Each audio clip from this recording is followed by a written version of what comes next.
What is a simple, time-efficient exercise that nearly anybody can do to improve the quality of your speaking voice? How can you make your voice more resonant, more compelling, more powerful? Hi, my name is Jeff Kaplan. I am an acting teacher here in the New York City area. I'm also a performance historian, performance maker, writer. I do all kinds of things. In this video, I want to introduce you to an exercise that I've been doing for 25 years, that if I had to pick a single exercise to improve the speaking voice, this would be it. So I'm going to go through a little bit of the theory very briefly, and then lead you through the exercise itself. And then at the end of the video, I'm going to give you a bonus exercise to help broaden your vocal range. I got this exercise from a book called Make Your Voice Heard by Chuck Jones. This is my version of it, and something like this has existed probably in all times and all places in which people have been performing. All right, so the human voice. Voice is air plus vibration. You're going to hear me say that a lot on this channel. Voice is air plus vibration. That we send air through our breathing structure, and then it passes through the vocal cords, which are thin, extremely fragile structures that can open and close in order to create different pitch values. Like any musical instrument, you have to take that sound and magnify it. And the way that the body does that is it sends the sound through a series of resonating chambers, which creates the distinctive sound for each person. The process is fantastically complex, and it can interrelate with your self-concept of your gender, your sexuality, your upbringing, your parents, your role models, your geography. It gets very, very deep very quickly. The exercise that we're going to do is pretty much one that anybody can do. If you happen to have any medical conditions, polyps, or special considerations, please do consult your healthcare professional.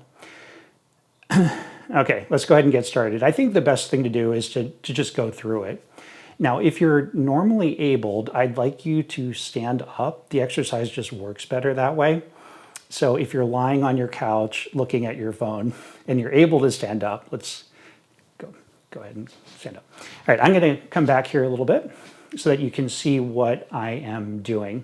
Now, in the context of a full class or a complete vocal warm-up, I would probably start with breathing exercises. We would do some sort of sense heightening progression. We'd work on alignment, and then we get to resonance.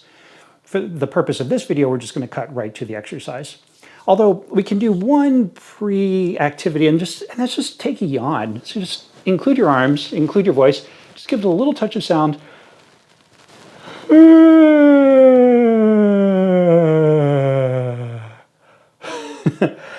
And what might happen is you might force a yawn, but then it turns into a real yawn. So that's perfectly fine. Acting is the one place where you can yawn, because that means that you're relaxing, you're oxygenating the blood, all kinds of good things. Let's try it again.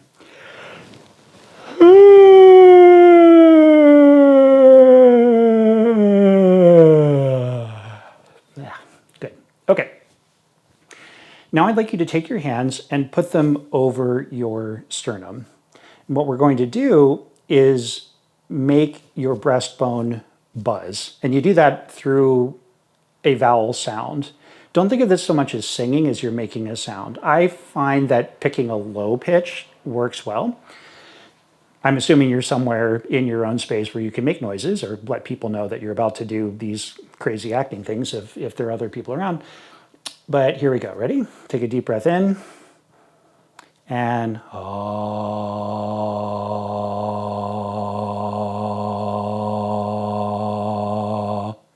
good. If you're doing that right, you can actually feel a vibration in your hands. Now, that can be difficult to access if you don't habitually use your chest voice. So what I'm going to have you do, this is a variation. And by the way, this is my interpretation of Chuck Jones's exercise. So it differs somewhat from what's in the book. Let's try that again, but this time I'd like you to add just a very gentle bounce of the knees, and that will force you to relax your shoulders, relax your neck, and to just get deeper. Ready? Take a deep breath in, bounce your knees, and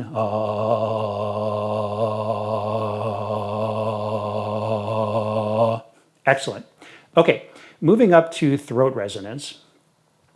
Take your fingertips and put them on your throat. If you have a male vocal structure, you'll feel an Adam's apple. If you have a female vocal structure, it might just be your throat, but just feel about right there. Now go up just a little bit in pitch, and again, let's go just a pure vowel sound. Inhale.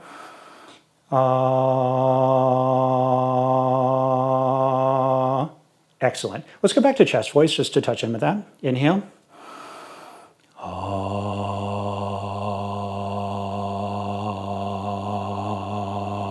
Perhaps that's a little easier to access now.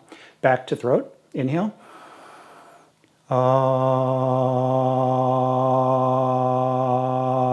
Again, don't worry what it sounds like. We're not singing. We're just letting out vowel sounds. All right, the palate. You can think of this more or less as the top of the throat. That's an impressionistic way of thinking about it. The roof of your mouth, I should say.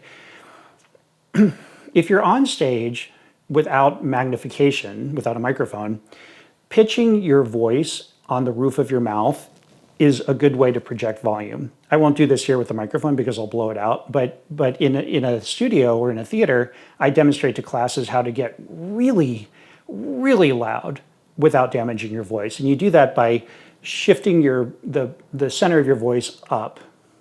All right, so I'd like you to think of either water or air cutting, like traveling over the roof of your mouth. And to feel that, you're going to take your hand and we're going to aspirate. We're going to make a sharp ha sound, and you're going to feel a puff of air in your hand. It's going to be like this. Ha! So it's a cutting. Again, it's not in the throat, it's the roof of the mouth. Ready? Ha! And again. Ha! Excellent. Okay, nasal resonators, these are my favorite, and most people can feel these pretty intuitively. You take your fingertips on either side of your sinuses, and ready? I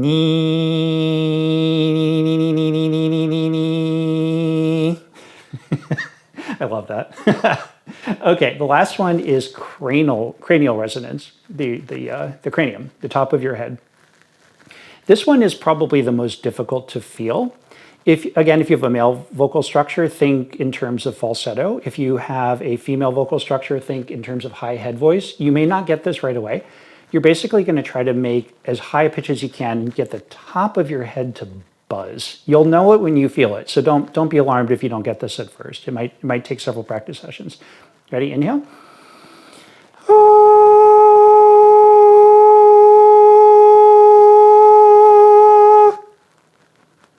Okay, working our way back down. The nasal resonators.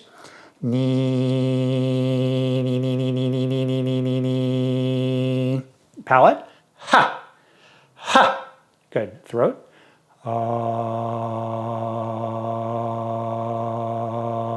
And back down to chest voice.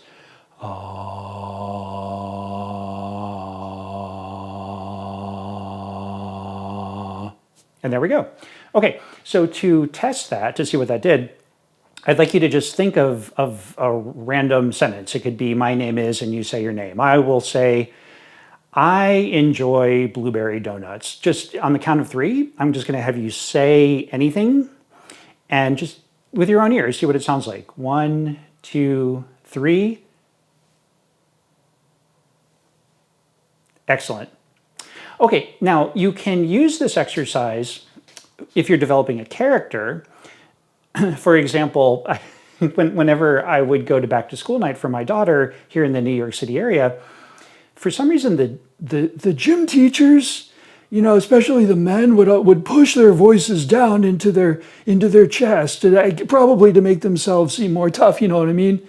Or some people have tightness in their throat, and it makes them sound like Kermit the Frog. Maybe you have a coworker that sounds like this. Nasal voices are pretty common, and as a matter of fact, I actually have a fairly nasal voice if I'm not doing this kind of work regularly. Some people have very airy voices high up in their headspace. So you can use these on purpose, or you can unblock these channels and create a more open, more resonant sound. All right, so you've made it all the way to the end of the video. So here's a bonus exercise. I call this the yo-yo. This is to broaden the vocal range. So we're going to go all the way from the bottom of your vocal pitch the bottom of your range all the way to the top and then back down again. I like to make a little yo-yo action, it just helps me feel the action. So we're going to go, oh. Good, really relax your jaw. And really go as low as you can and as high as you can. Ready? Take a deep breath in. Oh. Good. Now, if you take singing lessons, you probably already know that you have two places in which you have what are called breaks. They're discontinuities in that glide. And that's normal. As a matter of fact, that's how your vocal teacher determines what vocal type you are. If you don't have singing experience, just know that there are going to be places where it feels like it jumps, like there's a catch. And so just try to smooth those out as best you can. Let's do a double, up and down, up and down. Ready?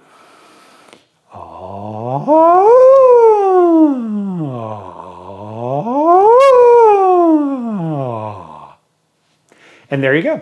You can do these exercises every day. You can do them before a speech, before a rehearsal, before walking out your door in the morning. You can do them in the car. I feel like I'm about to start narrating Sam I Am. But anyway, I hope that was helpful. I will see you in the next video.